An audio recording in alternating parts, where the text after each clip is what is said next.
Recently, we saw Vanessa Red, Cassie's best friend and songwriter, going all out against Diddy. People were saying, yo, it sounds like she's going to sue Diddy, and it seemed like they were preparing for a class action lawsuit. She stated straight out that it's not just Diddy, but the entire music biz is aware of it, but it seems that Ray J is prepared to completely bury Diddy underground. There's a wild rumor circulating that talks about Diddy and Ray J plotting to blacklist Shanti and demanding something crazy from her. I know it's crazy, but as horrible as it sounds, keep in mind that Diddy once attempted to pass off Ashanti's vocals on songs he had stolen. It appears like he did the same thing to Ashanti as he did to Cassie, and Ray J is also involved in this. It seems like the entire music industry is collapsing in front of our eyes. After going quiet for a while, she is making a reappearance in the music industry. It's great to have her back in the spotlight, but there's a bittersweet quality to it. People are saying that Ashanti would be doing really well right now if it weren't for J-Lo stepping in and taking over, and guess what J-Lo is? J-Lo, you know, the uber-famous Jennifer Lopez, got her big break in '97 playing Selena, then she stepped into the music game with her demo picked up by Tommy Mottola and Sony. Rumor has it that Ashanti went through some serious hell when she first delved into this industry.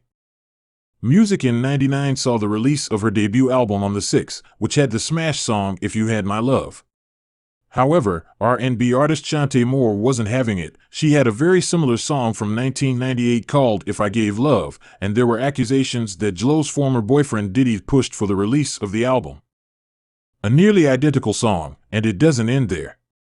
J-Lo's reputation for using background vocals from black female vocalists and not singing well live grew as a result of her frequent use of these vocalists. The issue was that she misrepresented them as her own, as evidenced by her performances on plays like Play and the I'm Real remix video featuring Ashanti and Christina Milian. Ja Rule J-Lo simply used Ashanti's vocals again without giving her credit. Even in her hit song Jenny from the Block, Natasha Ramos sang the chorus, bridge, and ad-libs, but J-Lo omitted her from the credits. Ramos downplayed her role on Twitter, but leaked reference tracks revealed that J-Lo continued to use her vocals after that. J-Lo's built a career on taking from others without giving fair credit.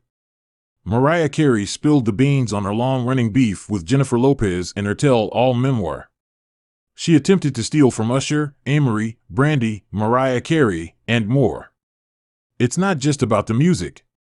There's a whole issue of colorism and fraud in the music industry.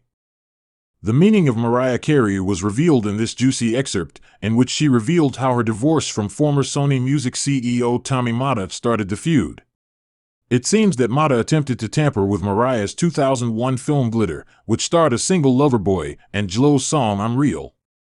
J.L. in the mix worked on Loverboy, which Mariah claims was sampled and mixed up in the drama. Mariah claimed that Mottola, who was still resentful of their divorce and her departure from Sony, did everything to sabotage her. He altered the movie soundtrack, took promotional materials out of stores, and generally attempted to dull her glitter shine. Firecracker by the Yellow Magic Orchestra. Mariah teases that Sony noticed her move and hurried to make a single for another female entertainer on their label We All Know Who. Mariah also claimed her collaboration with Ja Rule got messed up. Sony reportedly got wind of Mariah's track and rushed to make J-Lo's I'm Real, also using the Firecracker sample. Gotti Ja's manager verified Mottola's involvement, so Mariah had to rework the song after Mottola called the shots and forced Ja to collaborate with J-Lo on I'm Real. Mariah concluded the song with a savage line that read, "Despite the chaos, Loverboy turned out to be the best-selling single of 2001 in the United States." Here's where it gets juicy. According to Diddy's former bodyguard Gene Deal, Diddy and Ja used to hang out together. That's what Gene Deal revealed. It gets even crazier from there. Did he allegedly have a hand in getting Ja Rule to hop on the remix with J-Lo? Some items from up here on my left side, and then he picked up quite a few of them. I thought, okay, he put him in the bag. Later, when I passed by that area and looked up, I noticed that it said "Butt Plug," and I thought, hey, I was playing around. He was a member of the same gang, so I'm still going to taunt him, screw with him, and do anything else I can since it wasn't just a security issue. I asked, yo, what are you getting this for? Because people don't understand that we were like pals. And he said, "But plug's on." I replied, "Yeah, you can do it by yourself, Brother Jay." Diddy then decided to step in and assist VV Gotti and Ja in making the remix for I'm Real, but wait for it, in a 2014 interview, Ashanti dropped the bomb, revealed the truth, and spilled it well. She stated unequivocally that her voice was used on the song, claiming that first they took a sample from Mariah and then they simply stole Ashanti's vocals and put them on the song as if it were no big deal. Ashanti even revealed that she told Gotti the truth. Ashanti had a serious struggle getting her career back on track, and it wasn't just because Diddy and J-Lo were snatching her songs, according to this new report. She had stated that she wanted to own I'm Real for herself, but guess what? Gotti and Diddy went behind her back and handed it to J-Lo. Sneaky move, right? Okay, this story is wild. The theory that Ashanti may have been passed around by some eerie old producers who then messed with her career makes things even more bizarre. However, keep in mind that this is all conjecture and there is no concrete evidence that it is about Ashanti. The timeline is a little shaky, and some people are suggesting that it might be another singer for Murder. In any case, it's unsettling regardless of who experienced it, so here's the transcript from the blind item. Following Aaliyah's death in the 2001 plane crash, there was a void that needed to be filled. Major record executives learned about this young woman working at the VV Gotti studio, and they all began contacting potential candidates.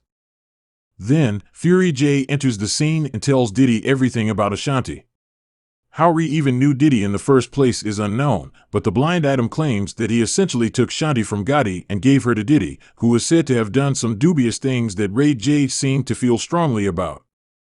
A few people are pointing out that the timeline doesn't quite match up because Diddy is allegedly blackballing Ashanti and stealing her songs for J-Lo. It's like a soap opera, but way crazier.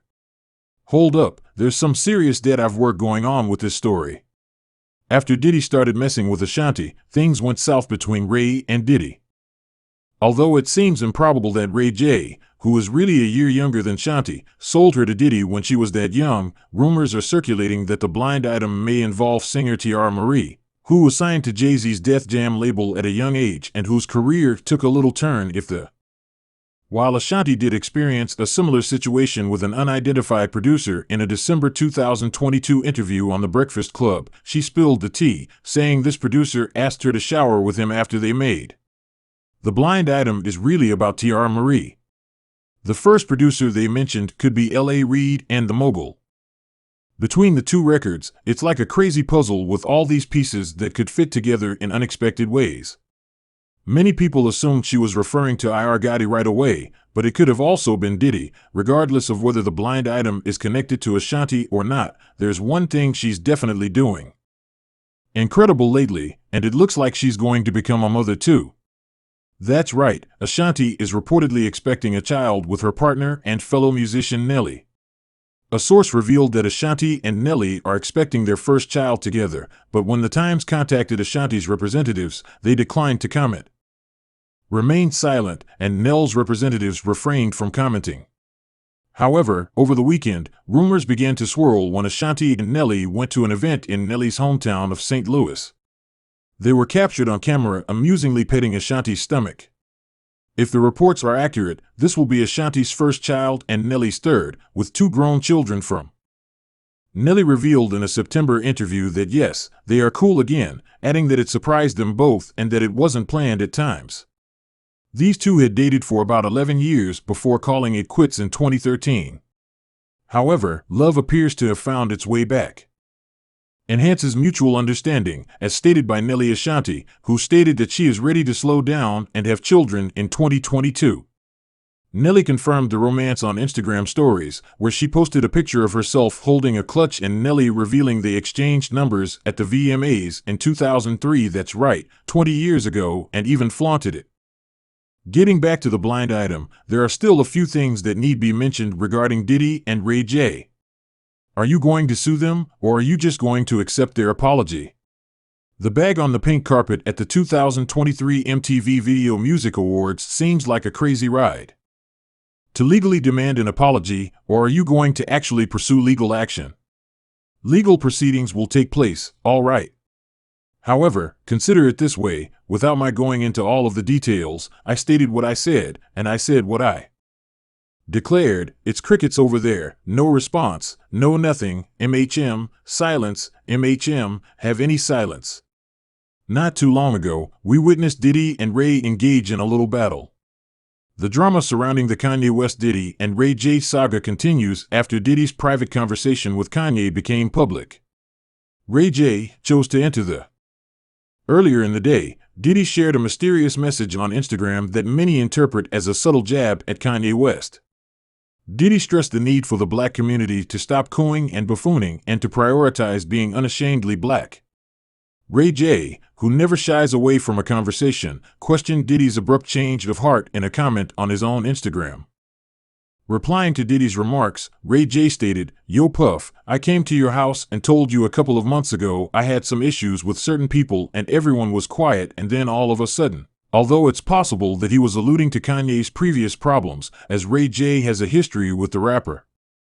Ray J has even hinted at legal action against the Kardashian family CLA Kling. There's going to be some legal stuff happening, but Ray J, the rapper and singer, also have a common enemy in Kris Jenner, whom both have publicly criticized Ray J. Kanye has accused him of fabricating a story about a sex tape with Kim Kardashian recorded during their relationship. Is not the only person who went on an exposing spree. In fact, Diddy is facing a lot of difficulties that he was not prepared for. There are a lot of details to work through, but it all began with Cassie. A year later, Cassie dated Diddy, and the two spent the following 10 years together. She now claims that relationship was abusive, according to a civil lawsuit filed by Cassie Ventura. She made a number of horrifying claims, including that Diddy forced her to perform sex acts with male sex workers while he was raging and that she was raped while she was trying to push him away. As Cassie upset the status quo in federal court on November 16, she filed a lawsuit against Diddy, accusing him of rape and a troubling pattern of abuse dating back to when she was 19. The lawsuit makes serious accusations about sexual assault, sexual battery, human trafficking, and gender-motivated violence, among other things. The lawsuit mentions Diddy's extreme actions targeting rapper Kid Cudi, who shockingly briefly dated Cassie in 2011, just a day after they first met in 2005. The situation is said to have gotten worse, with Diddy exerting control over every aspect of Cassie's life, including her home, transportation, wardrobe, and medical records. Began in 2005, when they first met after signing with Diddy's record label in 2006. Diddy is portrayed in the lawsuit as a classic abuser who first pretended to be a protective father figure but ultimately trapped Cassie in an unequal and violent relationship. Diddy allegedly used intimidation tactics. Cassie filed the lawsuit, and they reached an out-of-court settlement. The lawsuit accuses Diddy of serious offenses like rape, battery, and forcing Cassie into sexual acts with male sex workers. The lawsuit details more than 10 years of Cassie putting up with Diddy's violent behavior and twisted demands, which include damaging a car, threatening harm to a friend, and asking her to carry a gun in her purse. Cassie refrained from calling the police for fear that it would intensify Diddy's violence. Began in Cassie reportedly in 2006, resulting in a turbulent drug-fueled lifestyle.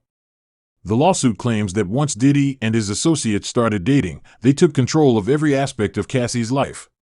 Those close to Diddy allegedly witnessed the beatings but kept quiet out of fear. In 2009, there was a graphic account of Diddy allegedly kicking Cassie. Diddy's network tracked her down and insisted that she return for success in the entertainment industry.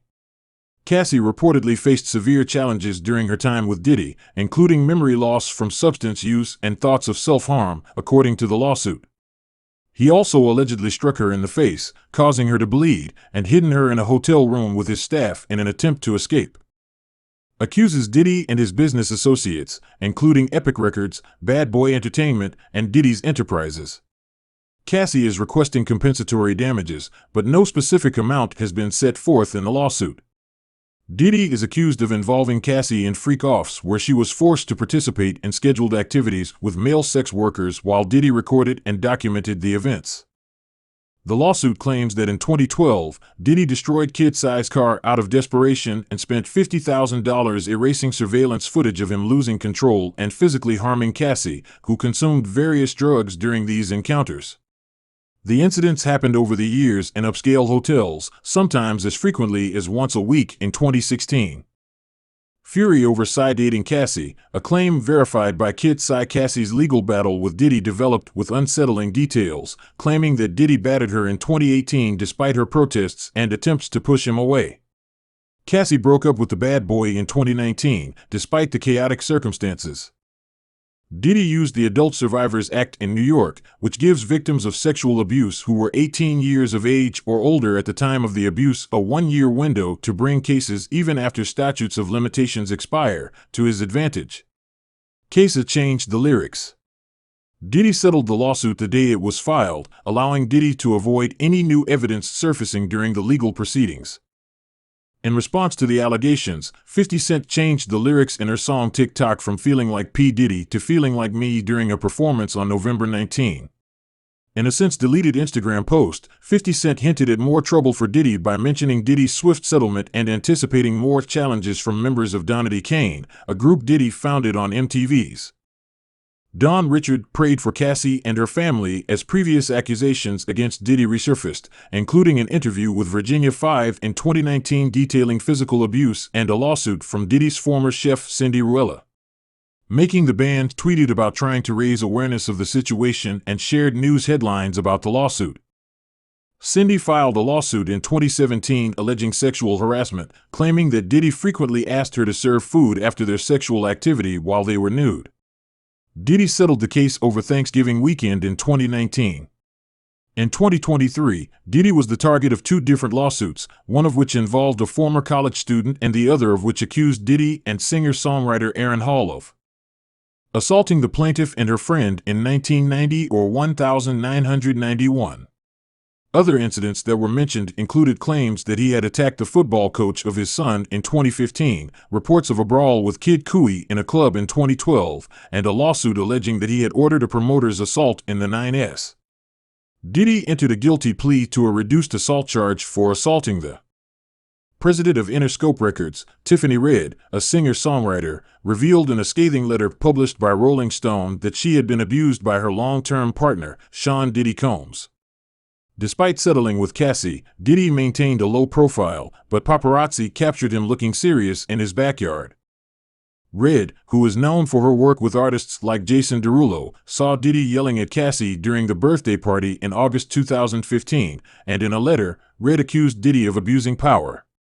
Red felt helpless and scared. Diddy called it a freak-off involving sex with male prostitutes. Red, fearing for her safety, chose to speak out in support of Cassie. She revealed their close friendship since 2015 and talked about an uncomfortable encounter with Diddy at Cassie's birthday party. Are also detailed instances of witnessing Diddy's threatening behavior, Cassie's drug use, and inflicting ongoing harm on individuals, including herself. Diddy's representative reiterated his denial of all allegations.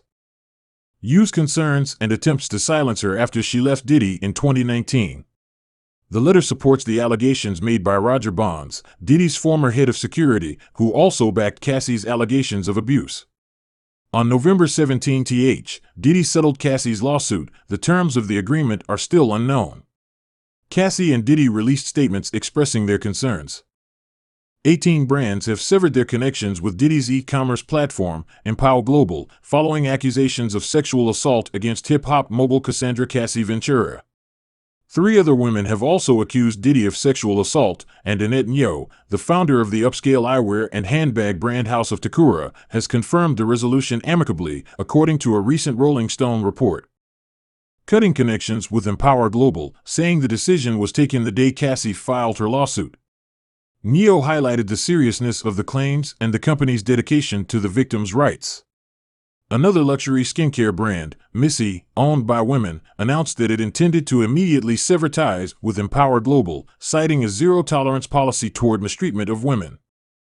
Among the 160 brands Rolling Stone contacted, 9 chose to stay on the platform, and several other brand founders echoed similar sentiments, highlighting their commitment to respecting people of all genders, ethnicities, and ages.